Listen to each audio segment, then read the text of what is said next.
પહેલાં તો મને આમ તો પૂછવાનું મન થાય જ ડેફિનેટલી કે આવા સમયે સ્ટોક્સ કયા ધ્યાન પર રાખવા, સેક્ટર્સ કયા ધ્યાન પર રાખવા, કેમ કે રૂપિયાની નબળાઈ એટલે સ્વાભાવિક આઈટી ધ્યાન પર આવે, પણ એ સિવાય પણ કોઈ પિક્સ તમારી અત્યારે હોય તો તેના પર નજર કરી લઈએ સર.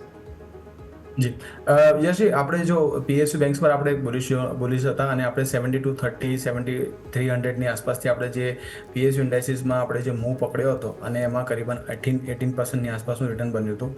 તો ત્યાં આપણે એક પ્રોફિટ બુકિંગની સલાહ છે કે ત્યાં એકવાર નીકળવું જોઈએ. બિલકુલ આઈટી રિલેટેડ જે સ્ટોક્સ છે અત્યારે મારા પાસે જો આપ જોશો તો એલટીઆઈએમ અને પરસિસ્ટન્સમાં એક અમારું સારું એવું વ્યૂ છે ત્યાં આગળ એઝ અ ફંડ હાઉસ.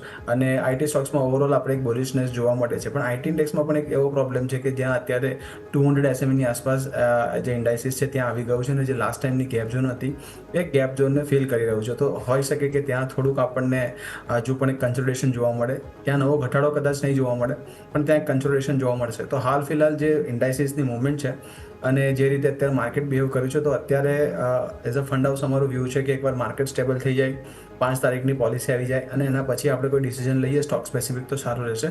તો અત્યારે હાલ ફિલહાલ કોઈ નવી કવરેજ નથી કરી રહ્યા. આઈટીમાં થોડું પોઝિટિવ અમારો વ્યૂઝ છે. ઓકે, તો આવી પરિસ્થિતિ પર નજર રાખવાની રહેશે.